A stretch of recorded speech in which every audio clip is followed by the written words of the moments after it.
আসসালামু আলাইকুম সুপ্রিয় প্রথম বর্ষের শিক্ষার্থী বন্ধুরা, আশা করি সবাই ভালো আছো, সুস্থ আছো এবং নিরাপদে আছো। আজকে তোমাদের সাথে আমার ক্লাসের বিষয়বস্তু তোমাদের পদার্থবিজ্ঞান দ্বিতীয় পত্রের প্রথম অধ্যায় তাপগতিবিদ্যা অধ্যায়ে কিছু গুরুত্বপূর্ণ টপিকস নিয়ে আলোচনা করব।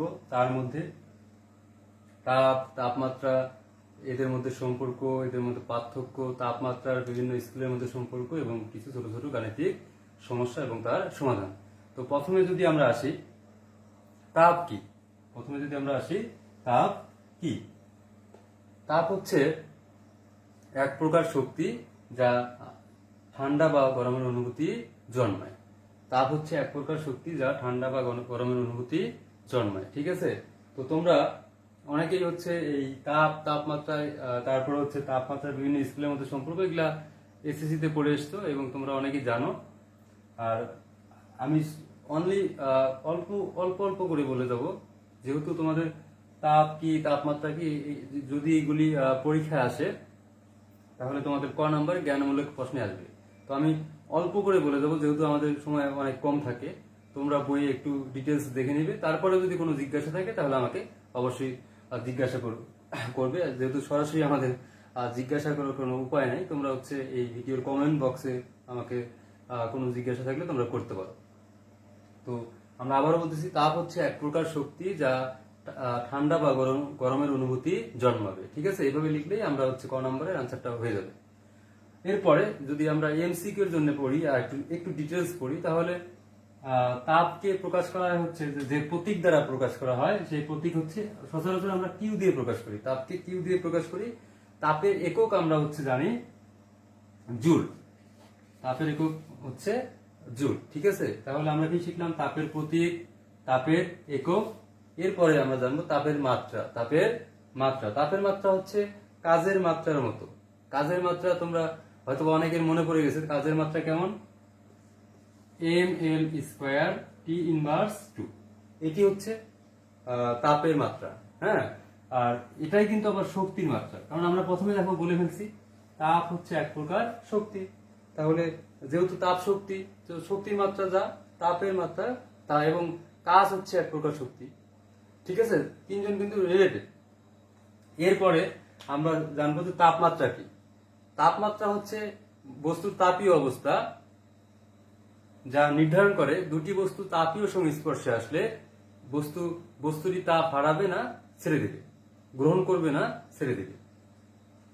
ঠিক আছে, তো হচ্ছে তাপমাত্রার প্রতীক হচ্ছে, সচরাচর আমরা তাপমাত্রার প্রতীককে আমরা হচ্ছে থিটা দিয়ে লিখি। তোমরা হচ্ছে কোনো কোনো বইয়ে টি দিয়েও পেয়ে যাবে। টি হচ্ছে তাপমাত্রার একক হচ্ছে, আমরা তাহলে প্রতীক দুটো পেয়ে গেলাম। তাপমাত্রার একক হচ্ছে, অনেক প্রচলিত একক হচ্ছে ডিগ্রি সেলসিয়াস, কিন্তু তাপমাত্রার আন্তর্জাতিক একক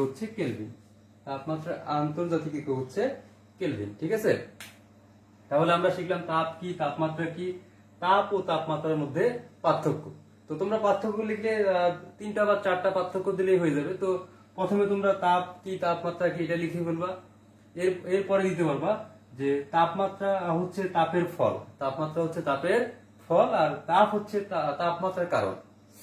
তাপ হচ্ছে তাপমাত্রার কারণ আর তাপমাত্রা হচ্ছে তাপের ফল। দুইটা হয়ে গেল। এরপরে হচ্ছে তোমরা দিতে পারো প্রতীক, যে তাপকে কিউ দিয়ে প্রকাশ করা হয় আর তাপমাত্রাকে থিটা অথবা টি দিয়ে প্রকাশ করা হয়। এরপরে যে পার্থক্যটা দিতে পারবো, যে এদের একক, যে তাপকে আমরা হচ্ছে তাপের একক কি জুল। তাপের আরো একটা একক আছে, এটা আগের যুগে ছিল, অনেক আগের ছিল। তাপের একক হচ্ছে ক্যালোরি। তাপের আরো একটা একক কি ক্যালোরি। ঠিক আছে, তাপের একক ক্যালোরি। তাহলে তাপের দুইটা একক আমরা লিখতে পারবো। আর তাপমাত্রার একক ডিগ্রি সেলসিয়াস অথবা কি কেলভিন, ডিগ্রি সেলসিয়াস অথবা কেলভিন। তো এবার আসো তাপমাত্রার বিভিন্ন স্কেলের মধ্যে সম্পর্ক। তো তার আগে একটু বলে নেই যে তাপ কি তাপমাত্রা কি, এটা কিন্তু অনেক ডিটেলস আলোচনা। যদি এটা নিয়ে সবিস্তার আলোচনা করতে যাই তাহলে কিন্তু 20-25 মিনিট আমাদের লাগবে। তো আমাদের যেহেতু সময় অনেক সংক্ষিপ্ত আর অত বড় ক্লাস নেওয়াও সম্ভব না, তো আমরা যখন ক্লাসরুমে ফিরবো আমরা আশা করি আমরা ঘন্টাব্যাপী ক্লাস নিতে পারবো, তখন হচ্ছে আমরা সরাসরি প্রশ্ন করতে পারবো এবং আমাদের জন্য অনেক ইজি হয়ে যাবে। যেহেতু আমরা একটু সমস্যার মধ্যে সবাই এখন সময় অতিবাহিত করতেছি, তো এই সমস্যার মধ্যে আমাদের কি করতে হবে, অল্প অল্প করে শিখতে হবে এবং তোমাদের নিজ দায়িত্বে হচ্ছে বেশি করে বাসায় পড়তে হবে। আর কোনো প্রশ্ন থাকলে, কোনো জিজ্ঞাসা থাকলে আমাদের সাথে অবশ্যই যোগাযোগ করবা এবং মনে রাখবা যে সময় কিন্তু কারোর জন্য থেমে থাকবে না, সময় এবং স্রোত কারোর জন্য থেমে থাকে না। হয়তোবা একদিন এই করোনা প্যান্ডেমিক থাকবে না, কিন্তু তোমাদের যে সময়, এই সময় কিন্তু থেমে থাকবে না। তোমাদের পরীক্ষা দেখবা ঠিক ঠিক একই সময় হয়ে যাবে। তো তোমাদের বসে থাকার কোনো সময় নেই, তোমাদের নিয়মিত পড়াশোনা করতে হবে এবং নিজ দায়িত্বে পড়াশোনা করতে হবে। আর আমরা আছি তোমাদের সাথে সব সময়। যে কোনো ধরনের সাহায্য লাগলে আমাদের হচ্ছে তোমরা ফোনে কন্ট্যাক্ট করতে পারবা, তারপর হচ্ছে আমাদের ফেসবুক অথবা মেসেঞ্জারে তোমরা হচ্ছে কন্ট্যাক্ট করতে পারবা। তোমরা হয়তো বা ডায়েরি পেয়ে গেছো, তো ডায়েরি হচ্ছে তোমরা দেখবা প্রথম পেজ, দ্বিতীয় পেজে সব টিচারদের হচ্ছে ফোন নাম্বার দেওয়া আছে। তোমরা যে কোনো সময় যে কোনো সমস্যায় আমাদেরকে ফোন করতে পারবা। তো এই জন্য কিন্তু আমি তাপ এবং তাপমাত্রা নিয়ে খুব বেশি কথা বললাম না, শুধুমাত্র আমরা যেন হচ্ছে ক নাম্বারে লিখতে পারি এতটুকু করে আমি বললাম। তারপরে তোমরা বই পড়ো, দেখবা যে আরো অনেক কিছু জানতে পারবা। আমি অনেক কিছু বলতে পারতাম, হ্যাঁ আমি আবারও বলতেছি, আমাদের যেহেতু সময় কম সেই জন্য বলতেছি না। তো এটা বলার উদ্দেশ্য হলো যে আমরা সব কথাগুলো একটু ছোট ছোট করে বলবো, শুধু হচ্ছে সময় বাঁচানোর জন্য, তোমাদের সুবিধার জন্য, ঠিক আছে? এরপরে দেখো তাপমাত্রা বিভিন্ন স্কুলের মধ্যে সম্পর্ক। তো দেখো তো তোমাদের মনে পড়ে গেছে কিনা, এই টপিকসটা পরিচিত মনে হচ্ছে কিনা, তাপমাত্রার বিভিন্ন স্কুলের মধ্যে সম্পর্ক। হ্যাঁ, এটা হচ্ছে আমরা এসিসির মধ্যে অলরেডি পড়ে এসেছি, তাপমাত্রার বিভিন্ন স্কুলের মধ্যে সম্পর্ক। তো তোমাদের সাথে আমি একটি বিষয় শেয়ার করতে চাই।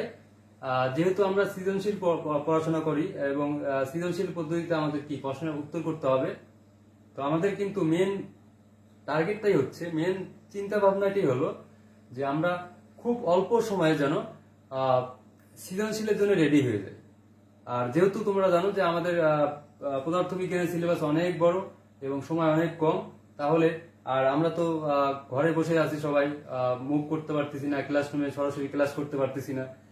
তো সবকিছু চিন্তা করে আমরা এখন এইভাবে পড়াশোনা করব, জানার যে কম সময়ে কিভাবে অনেক বেশি পরীক্ষার জন্য প্রস্তুত হওয়া যায়।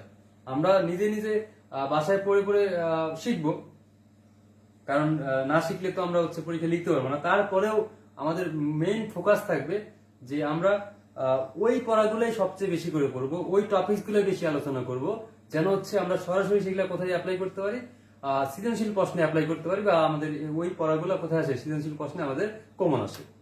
তো যে কথা বলতেছিলাম যে তাপমাত্রা বিভিন্ন স্কেলের মধ্যে সম্পর্ক, এই যে সম্পর্কটা বই দেয়া আছে, এটা কিন্তু পরীক্ষায় আসে না, সৃজনশীল প্রশ্নে আমাদের লিখতে হবে না। তো আমাদের কি করতে হবে, এই যে সূত্রটা দেখতে হচ্ছে আমি লিখে রাখছি, c/5 equal f minus 32/9 equal k minus 273/5।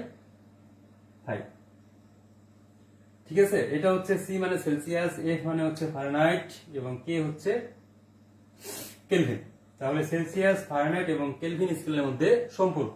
তো এটা হচ্ছে আমরা একটা প্রমাণ করতে পারি। তো হয়তোবা তোমরা অনেকে এই প্রমাণটা শিখে আসছো, আমি বলতেছি এটা হচ্ছে আমাদের পরীক্ষা যেহেতু লাগতেছে না, তো আপাতত আমরা এইটা প্রমাণটা আর করতেছি না। তাহলে আমরা সূত্রটা কি করে নেব, মুখস্থ করে নেব এবং প্রত্যেকটা জিনিসের নাম, সি মানে কি, এফ মানে কি, কে মানে কি, এগুলো আমাকে মুখস্থ করতে হবে। তো করার পরে এই যে সম্পর্কটা, এটা দিয়ে আমরা কি করতে পারবো, আমরা কিন্তু অঙ্ক করতে পারবো এবং এই জাতীয় অঙ্কগুলাও তোমরা কিন্তু হচ্ছে এসএসসি তে করে আসছো। ঠিক আছে, তো আমি একটা কথা বাদ রেখে গেছি, সেটা কি, যে আমরা যখন এটা নিয়ে আলোচনা করবো তখন কিন্তু আমাদের হচ্ছে ত্রৈধ বিন্দু, পানির যে ত্রৈধ বিন্দু আছে এবং হচ্ছে কেলভিন, এই দুইটা বিষয় পড়তে হবে। তো তোমরা অনেকে হয়তো জানো যে ত্রৈধ বিন্দু কি, আমি একটু বলতেছি। ত্রৈধ বিন্দু ইংরেজি নাম হচ্ছে ট্রিপল পয়েন্ট। ত্রৈধ বিন্দু হচ্ছে যে আমি ধরে নাও যে আমি একটা পাত্রে কি করলাম, ধরে নাও আমি হচ্ছে বরফ নিলাম, পানি নিলাম এবং হচ্ছে জলীয় বাষ্প নিলাম। একটা পাত্রে আমি হচ্ছে জলীয় বাষ্প নিলাম, বরফ নিলাম এবং কি নিলাম, পানি নিলাম। তোমরা জানো যে বরফ হচ্ছে সলিড কঠিন, পানি হচ্ছে লিকুইড তরল এবং জলীয় বাষ্প হচ্ছে গ্যাস। তো আমি যদি তিনটা জিনিস নেই এবং এটা হচ্ছে নির্দিষ্ট চাপে আমরা কি করবো, একটা পাত্রে আমি তিনটা জিনিস নিলাম। তোমরা জানো এটা পানিরই হচ্ছে তিনটা অবস্থা। তো যদি এরকম হয়, কিরকম হয়, যে তাপমাত্রায় এই তিনটা জিনিসের কোনো পরিবর্তন হবে না। ওই পাত্রে একটা নির্দিষ্ট চাপে যে তাপমাত্রায় ওই তিনটা জিনিসের কোনো, ওই তিনটা পানির যে তিনটা অবস্থার কোনো পরিবর্তন হবে না। অর্থাৎ বাষ্পই থাকবে। বাষ্প হচ্ছে তোমার ঠান্ডা হয়ে পানি, অথবা পানি আরো ঠান্ডা হয়ে বরফ হবে না, অথবা বরফ গলে পানি আবার হচ্ছে তাপ উত্তপ্ত হয়ে বাষ্প হবে না। তার মানে যারা যেভাবে আছে ঠিক সেভাবেই থাকবে। যদি এটা থাকে নির্দিষ্ট চাপে যে তাপমাত্রায় পানি এই তিনটা অবস্থায় সহাবস্থানে থাকে, তাকে হচ্ছে বলা হয় পানির ত্রৈধ বিন্দু। পানির ত্রৈধ বিন্দু। এরপরে যেটা আসবে কেলভিন। কারণ হচ্ছে তাপমাত্রার যে আন্তর্জাতিক একক সেটি কিন্তু কেলভিন। যদিও আমরা অনেক বেশি ডিগ্রি সেলসিয়াস ইউজ করি, কিন্তু হচ্ছে তাপমাত্রার আন্তর্জাতিক একক হচ্ছে কেলভিন। আরেকটা কথা বলে রাখি, তাপমাত্রা মাপার আরেকটা একক কিন্তু হচ্ছে কি ফারেনহাইট। আরো একক আছে, তো আমাদের এই ক্লাসে এরপরে আর লাগবে না। তো র্যাঙ্কিন নামে একটা একক আছে, তো ওটা আমরা পরে শিখবো। তো আমরা যে ডাক্তারি যে থার্মোমিটার গুলো ইউজ করি, আমরা জ্বর মাপি বা ইয়াগুলো মাপি, এগুলাতে কেলভিন অথবা সেলসিয়াস কিন্তু থাকে না। কি থাকে? ফারেনহাইট স্কেলে থাকে। যেমন আমার জ্বর কত, আমাকে কিন্তু বলা হবে যে 102, 101 এরকম ভাবে বলা হবে। এটা 101, 102 কিন্তু ডিগ্রি সেলসিয়াস না, এটা হচ্ছে ডিগ্রি ফারেনহাইট। ঠিক আছে? তো আমরা হচ্ছে তড়িৎ বিন্দুটা শিখে নিব, মুখস্থ করে নিব, এবং হচ্ছে কেলভিন কাকে বলে এটা মুখস্থ করে নিতে হবে। তো তড়িৎ বিন্দুর তাপমাত্রাটা আমি বলে দিই। তড়িৎ বিন্দুর তাপমাত্রা হচ্ছে 273.16 কেলভিন। তড়িৎ বিন্দুর তাপমাত্রা হচ্ছে 273.16 কেলভিন। তাহলে কেলভিন কাকে বলে? পানির যে তড়িৎ বিন্দু আছে, এই তড়িৎ বিন্দুর এক ভাগ, এই তড়িৎ বিন্দু যেটা আছে, তড়িৎ বিন্দু তাপমাত্রা কত? 273.16। এটার এর এক ভাগ 273.16। পানির তড়িৎ বিন্দুর এক ভাগ 273.16 কে বলা হয় 1 কেলভিন। কেটে দাও, কত থাকবে? 1।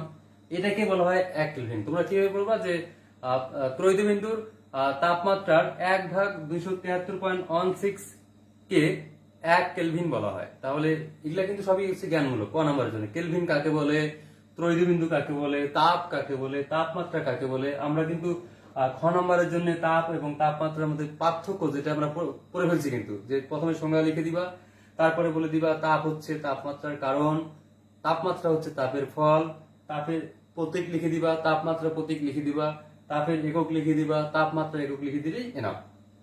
ঠিক আছে? তাহলে আমরা এই জিনিসগুলো শিখলাম। এইবার আমরা শিখবো এই যে আমাদের একটা গাণিতিক সূত্র দেখতে পাচ্ছি, এই সূত্র দিয়ে আমরা গাণিতিক সমস্যা এবং সমাধানগুলা দেখব।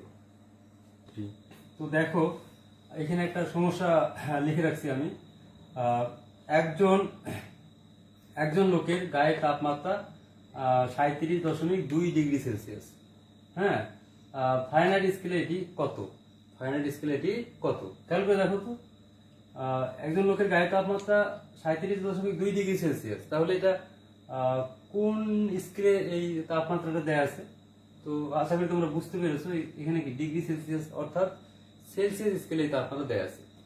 আর আমাকে নির্ণয় করতে হবে কোন স্কেলে? ফারেনহাইট স্কেলে। ঠিক আছে? তো তোমরা অলরেডি যে আমি সূত্রটা লিখে ফেলছি, তোমরা খাতায় লিখে নাও ওটা। আমি আবার এখানে লিখতেছি। কি সূত্র কেমন ছিল? C/5 F মাইনাস 32 কত 9 K মাইনাস 273 ভাগ হচ্ছে 5। হ্যাঁ, C ভাগ 5। হ্যাঁ, F মাইনাস 32/9 আর হচ্ছে K মাইনাস 273 ভাগ 5। তো এখানে হচ্ছে আমাদের সির মান দেয়া আছে, কিন্তু খেয়াল করে দেখো সির মান দেয়া আছে। সির মান কত? আমি দেখো সলিউশনটা দেয়া আছে। সি হচ্ছে 37.2 ডিগ্রি সেলসিয়াস। আর নির্ণয় করতে হবে কি F ইকুয়াল হট, অর্থাৎ ফারেনহাইট স্কেলের তাপমাত্রা কত সেটা নির্ণয় করতে হবে। তো আমাকে তো ওই তিনটা জিনিস লিখতে হবে না, যে কোনো কয়টা লিখতে হবে? দুইটা। তো এখানে সি এবং এফ এর মধ্যে যে সম্পর্ক, শুধু এতটুকু লিখলেই হবে। তো দেখো আমি লিখে ফেলছি। এখন তোমরা কি করবা? মান বসাই দিবা। সি মান বসাই দিবা তারপর হচ্ছে মান বসানোর পরে কোনাকুনি গুণ করে ফেলবা, এফ এর মানটা নির্ণয় করবা। এফ এর মান নির্ণয় করে যেটা আসবে সেটা কোন স্কেলে আসবে, ফাইনাইট স্কেলে আসবে। এরপরে আরেকটা অঙ্ক তোমরা বাসায় করবা, তোমরা উত্তরটা নিজেরাই করো, নিজেরাই করে আমাকে জানাবা। এরপরে এর একটা এক্সটেনশন আমি অংশ করে দিই, তোমরা আরো নির্ণয় করবা কেলভিন স্কেলে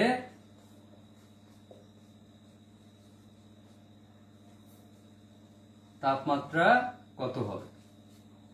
আমি বুঝাইতে পারছি তোমাদের? তোমরা হচ্ছে সেলসিয়াস স্কেলে দেয়া ছিল, তোমরা ফারেনহাইট স্কেলে নির্ণয় করবা। এটা খুব সহজ সহজ ক্যালকুলেশন, তোমরা করে ফেলবা।